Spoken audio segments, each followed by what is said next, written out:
Bonjour à toutes et à tous. Donc voilà, aujourd'hui une nouvelle vidéo. Alors, en fait, moi tout simplement, j'étais occupé un petit peu à réfléchir à ce qui allait se passer aujourd'hui. Et je me suis dit que j'allais tout simplement filmer au lieu de penser tout seul, ben juste partager donc ça avec vous. Donc du coup, donc voilà, aujourd'hui, par rapport au dollar américain, comme vous savez, il n'y a que ça que je mets donc dans mes filtres. Je regarde par rapport à l'ISM Service PMI et les Job Openings. Donc l'ISM Service PMI qui est donc une enquête de tous les directeurs pour voir si maintenant, en regardant donc tous ces directeurs qui ont participé à l'enquête, si justement on voyait l'économie dans une expansion ou dans une contraction. Donc du coup, c'est vraiment une enquête menée par l'institut, c'est une institut supply management, voilà, donc par l'ISM, qui est donc un bureau, j'imagine, d'études. Et puis donc ici, les job opening, c'est tout simplement voir si il y a eu des nouveaux emplois qui ont été créés, qui sont disponibles, s'il y a donc beaucoup d'offres d'emploi, quoi. Et donc du coup, je regardais un petit peu si graphiquement, alors je vais mettre le graphique de ce côté-là, comme ça vous pouvez aussi le voir, juste vérifier qu'il soit assez grand. Alors je vais faire ça comme ça, Ups. Donc en fait le truc ici c'est que, ouais, vous le voyez assez bien.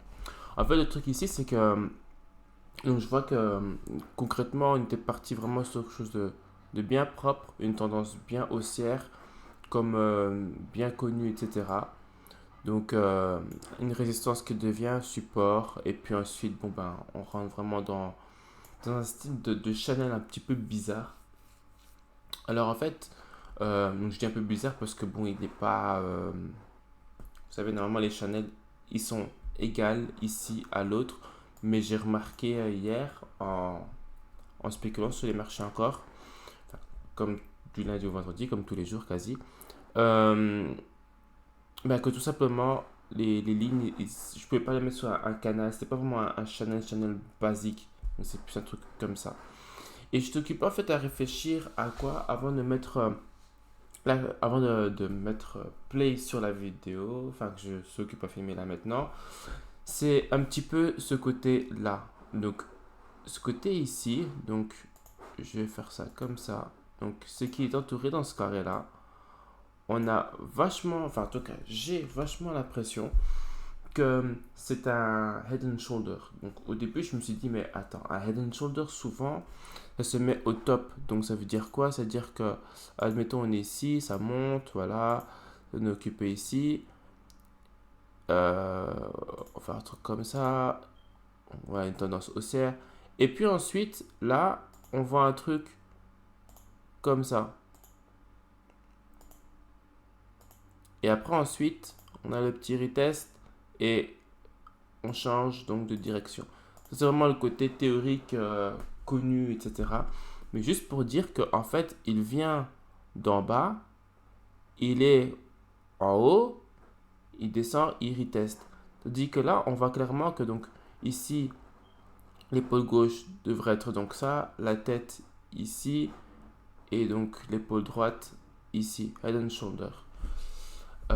Tête, épaule, tête. Mais le problème, c'est que le prix, mais en fait, il est quasi là, à côté de l'autre. Quand on regarde, il vient pas réellement de en bas, de très très. Enfin, comment expliquer? Il vient pas réellement de en bas, il vient pas genre d'ici, mais il vient vraiment de sous le côté. En fait, quand on regarde bien, le prix n'a pas réellement. Enfin, ici, il a réellement bougé. On voyait concrètement une belle tendance, etc. Mais une fois qu'il est venu vers les prix des 4595 ici, mais le prix, on va dire qu'il est range. Genre, il ne bouge réellement pas, il reste toujours à ce niveau-là. Pareil pour ici, on va dire qu'il est aux alentours des 4555. Donc le prix, en fait, il est toujours dans cette zone-là, il ne bouge pas. D'ailleurs, je peux même tirer ça ici, hop, comme ça.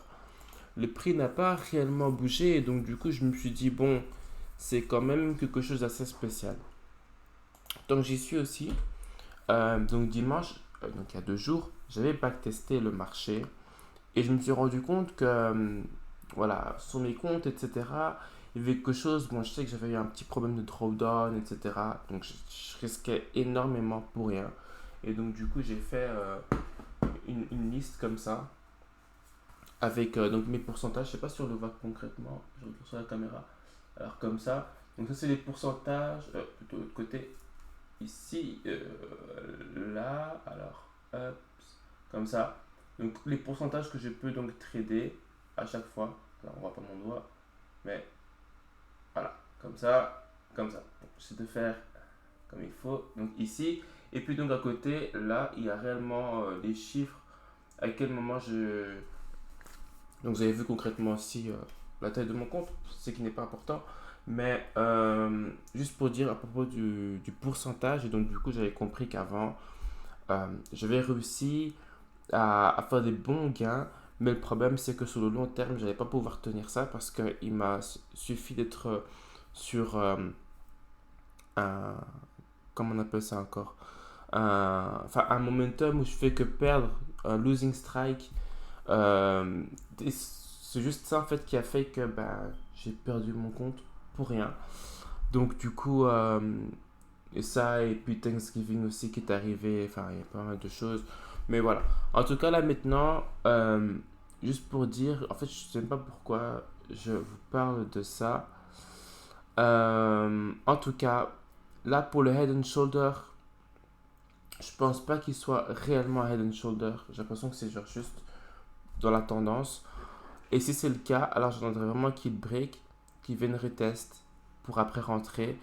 Et alors à ce moment-là, voilà. Mais en tout cas, je pense qu'il n'y a pas réellement de raison. Ensuite, qu'est-ce que je voulais encore montrer? Alors, 30 minutes. Il n'y a rien de spécial. Donc en gros, j'attends juste que ça break. Quelque chose de voilà. Ups, quelque chose assez basique. Euh, donc voilà, j'attends juste ma stratégie assez simple. J'attendrai que donc ça break, que se mette au-dessus de, des SMA. Aussi qu'il y ait une divergence au niveau enfin, du RSI. Et à ce moment-là, Fibo également aussi. Donc ça ferait Fibonacci, RSI, break d'une trendline, SMA.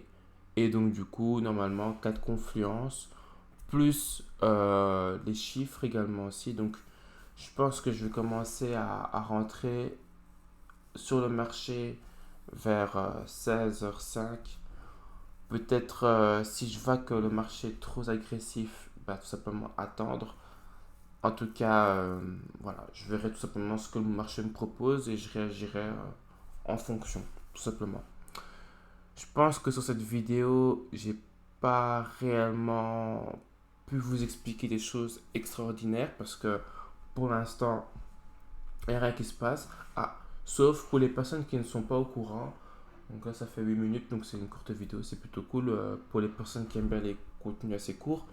Pour les personnes qui ne sont pas au courant, en fait, vendredi passé, il y a eu Jérôme Powell qui a eu, c'est pas lui tout seul, hein, il y avait eu plusieurs personnes, plusieurs conférenciers, des docteurs, etc., enfin des médecins. Et tout simplement, il parlait d'économie pour les personnes, par exemple, enfin souvent qui sont afro-américains, donc vraiment pour ce type de population-là. Et donc du coup, il avait aussi parlé aussi de l'économie américaine en général. Et il y a eu quelque chose que je n'ai pas réellement entendu, mais que voilà, j'ai pu lire dans l'actualité, qui disait que euh, de maintenant jusqu'au mois de mars, il n'y aura pas de changement normalement au niveau des taux. Donc les taux resteront normalement inchangés, et d'où la hausse alors des indices pour l'instant. Et voilà, je pense que, ah oui, de ce que j'ai aussi pu lire, voilà, chose qui arrive comme ça, Ce que j'ai pu lire, ce que j'ai aussi pu lire, donc ça c'est sur le site internet de la Réserve fédérale. Donc c'est le livre beige, ça s'appelle. Donc en fait, les Américains, si vous voulez, ils ont trois livres qui expliquent un petit peu ce que les banques centrales, donc la Fed, c'est que la banque centrale fait. Donc la Fed, en l'occurrence, et donc il y a donc trois livres, mais dans les trois livres, il n'y en a qu'un seul qu'on peut réellement lire. Il y a le belge, donc ça c'est sûr, le vert, si je me souviens bien, et le marron.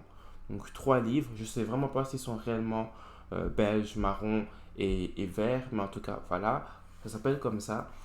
Le livre belge est disponible sur tout simplement le site officiel de la Réserve fédérale et explique un petit peu toute. Parce qu'en fait, il y a des banques, il y a la Fed qui est donc en haut, on va dire ça comme ça. Donc, tu as vraiment la banque centrale tout à fait en haut avec le président Jérôme Powell, etc.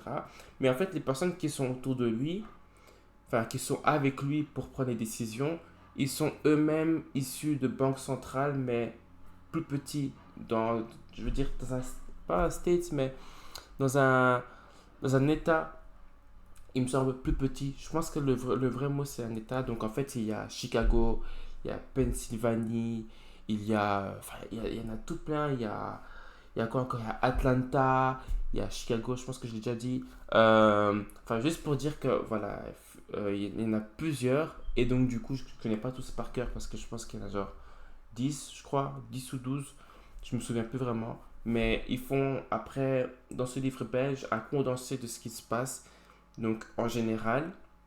Et après, ils vont vraiment d'état à état. Donc ils disent, voilà, Atlanta, il y a assez d'emplois. C'est un exemple. Hein. Il y a assez d'emplois, mais on voit une contraction au niveau de la production, etc. Et donc, ils font ça pour Philadelphie, ils font ça pour tout le reste.